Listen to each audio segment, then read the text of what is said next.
নমস্কার। এক একজনের কাছে এক এক উৎসব আসে এক একভাবে। বন্ধু বান্ধব আত্মীয় স্বজনের কাছে বরাবর শুনতাম যে লক্ষ্মী পুজো বড় আনন্দের। কত আয়োজন পূজার জন্য ঘরে ঘরে, কত আত্মীয় বন্ধু সমাগম, এর বাড়ি তার বাড়ি যাওয়া, ভোগ খাওয়া ইত্যাদি। কিন্তু আমার কাছে কেন জানি লক্ষ্মী পুজো বরাবরই খুব মন কেমনের, খুব মন খারাপের। ওই যে দুর্গাপূজা শেষ হয়, পাড়ার আলো নেভে, বাজনা থামে, ফাঁকা হয় রাস্তা, ফাঁকা হয় প্যান্ডেলও, একা প্রদীপ জ্বলে থাকে সেখানে। সেই দিকে তাকালে হঠাৎ মন কেমন করে ওঠে। তার ২-৪ দিন বাদে সেই বড় প্যান্ডেলের কাঠামোয় তৈরি হয় ছোট্ট একটি প্যান্ডেল। সেই প্যান্ডেলের ভেতর আসেন মা, লক্ষ্মী ঠাকুর। পাড়ার মহিলারা কয়েকজন মিলে মাত্র আয়োজন করেন সেই ঠাকুর পূজার। সেখানে না থাকে অত জৌলুস, না থাকে জাঁকজমক, কিন্তু তবুও আমার মন পড়ে থাকতো বাড়ির লক্ষ্মীতে নয়, সেই প্যান্ডেলের একাকী লক্ষ্মীতে। এরপর একটু বড় হতে মার কাছে শুনি কোজাগরীর গল্প। লক্ষ্মী পুজোর আগে ঘি হাতে মাখিয়ে নাড়ু পাকাতে পাকাতে মা বলে, কোজাগরী কি জানিস? সেই দিন রাতে জাগতে হয়, নয়তো বাড়িতে আলো জ্বালিয়ে রাখতে হয়। লক্ষ্মী ঠাকুর একা সেই চাঁদনি ধৌত রাত্রে এ বাড়ি থেকে ও বাড়ি আকাশে আকাশে উড়ে যান তার সাদা পেঁচায় চেপে। ডাকতে ডাকতে যান, কে জাগরে, কে জাগরে। সেই থেকে কোজাগরী। চোখ বড় বড় করে সেই কোজাগরীর গল্প যখন শুনি, তখন কিন্তু মন আরও বেশি খারাপ হয়। মনে হয় সত্যি তো, আমি যা ভাবতাম তাই তো ঠিক।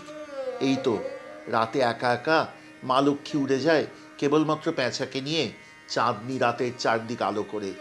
সেখানে তার সঙ্গী সাথী কেউ নেই, যেমন নেই প্যাঁচাটিরও। লক্ষ্মী ঠাকুর বড় একা।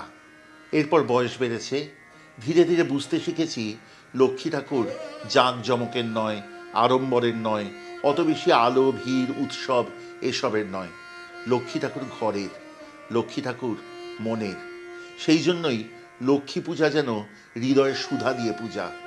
আজকে যখন লক্ষ্মী পুজো উপলক্ষে বিশেষ পর্ব করতে বসেছি, তাই জন্য আপনাদের কাছে ফিরিয়ে নিয়ে এলাম শতাব্দী প্রাচীন একটি পিঠা। সুধা অর্থাৎ অমৃত, আর পিষ্টক অর্থাৎ পিঠে। বলা যায় অমৃত পিঠে, আসল নামটি কিন্তু সুধা পিষ্টক। আজকে শিখব সেই সুধা পিষ্টক। চলুন শিখি।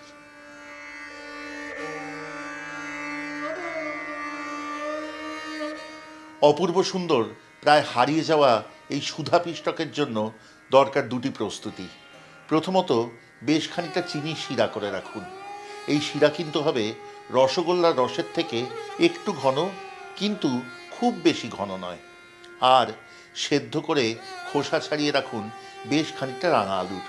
এবার এই রাঙা আলু ভালো করে হাতে চটকে দিন, একেবারে মিহি হবে। শেষ পর্যায়ে গিয়ে খানিকটা ময়দা দেবেন, এবং যতক্ষণ না প্রায় মোমের মতো হবে ততক্ষণ কিন্তু এই আলু আর ময়দা মাখতে থাকুন।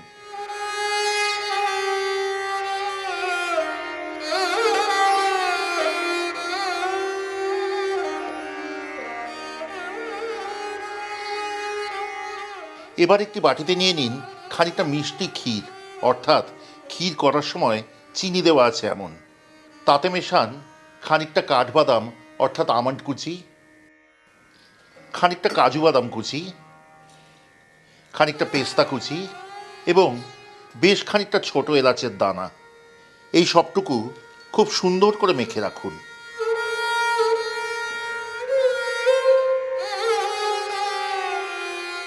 এবার হাতে একটু ঘি মাখিয়ে নিন। মেখে রাখা আলু থেকে গোল গোল করে লেচি কাটুন।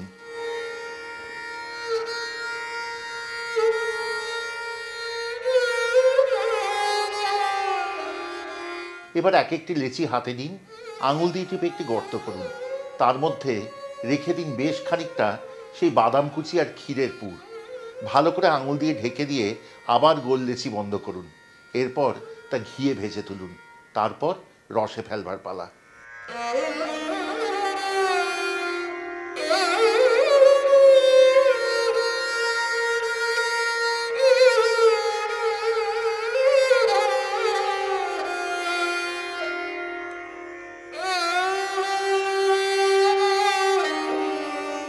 এই রান্নাটির হদিশ পাওয়া যায় শ্রী বিপ্রদাস মুখোপাধ্যায়ের লেখায়।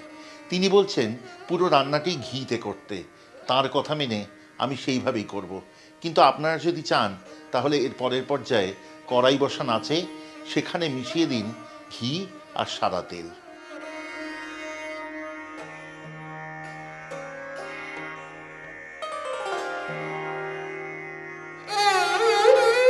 ঘি গরম হয়েছে, এবার পিঠেগুলি একে একে হালকা ময়দায় বুলিয়ে নিয়ে ছাড়ুন সেই ঘিতে।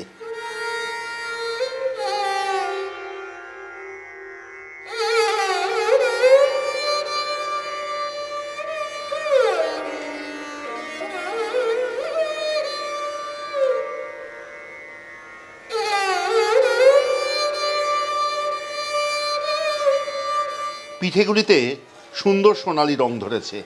এবার তা ঘি থেকে তুলুন এবং ফেলুন সোজা চিনির রসে।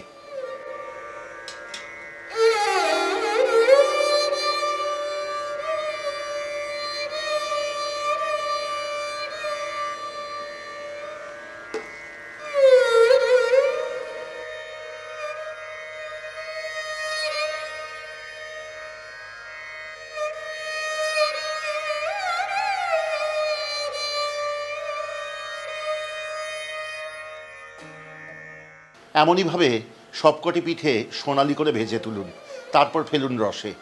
রসে ভিজতে দিন পরবর্তী 2 থেকে 3 ঘন্টা, কারণ তাহলেই কিন্তু রসে ভিজে নরম তুলতুলে সুন্দর হবে এই অপূর্ব সুন্দর সুধা পিষ্টক। কেমন লাগলো আজকের পর্বটি আমাদের লিখে জানান কমেন্টে। যদি ভালো লাগে শেয়ার করতে ভুলবেন না। সুধা পিষ্টক যেন আপনাদের মাধ্যমে বেঁচে থাকে, ছড়িয়ে পড়ে পরবর্তী প্রজন্ম থেকে প্রজন্মে, হারিয়ে যেন না যায়, তার দায়িত্ব কিন্তু আপনার। যদি ভালো লাগে তাহলে অবশ্যই সাবস্ক্রাইব করে সঙ্গে থাকবেন, খুব আনন্দ পাবো। এবং যদি মনে করেন আমাদের চ্যানেলের সব রান্নার নোটিফিকেশন প্রথম পৌঁছবে আপনার কাছে, তাহলে বেল আইকনটি টিপে দিতে ভুলবেন না। আর হ্যাঁ, এই যে অতি বিরল বা হারিয়ে যাওয়া রান্নাগুলি, সেগুলি আপনাদের সামনে নিয়ে আসার জন্য মন থেকে বলছি, লস্ট অ্যান্ড রেয়ার রেসিপিস থেকে আমরা কেউ কিন্তু চেষ্টা ত্রুটি রাখছি না। তবে এই চেষ্টা কখনোই পূর্ণতা পাবে না আপনাদের সহযোগিতা ছাড়া। তার জন্য কি করবেন, যদি আপনাদের পরিবারে থাকে এমন লুকানো রেসিপি, আমাদের সাথে ভাগ করে নিন। যদি গল্প থাকে আপনাদের পরিবারের খাবার সংক্রান্ত বা অন্যান্য, তাও ভাগ করে নিন। এবং যদি আমাদের থেকে খাবার পেতে চান তাহলে আমাদের যোগাযোগ করুন 6291834357 এই নম্বরে। যে কোনো কারণে যোগাযোগ করতে হলে ফোন করুন বা হোয়াটসঅ্যাপ করুন সকাল 11টা থেকে সন্ধ্যে 7টার মধ্যে, সোম থেকে শনিবার। আপনাদের ফোন কলের অপেক্ষায় থাকব। আজ আমাদের কোজাগরী লক্ষ্মী পূজা উপলক্ষে বিশেষ পর্ব। লক্ষ্মী দেবী ধন সম্পদের দেবী, শান্তির দেবী, সমৃদ্ধির দেবী। আপনাদের সবার ঘর ভরে উঠুক সেই ধন ও সম্পদে, শান্তিতে, সমৃদ্ধিতে। সেই সুধা উপচে উঠুক প্রত্যেকের জীবনে। আজকে সুধা পিষ্টক রাখা থাক সেই নামে।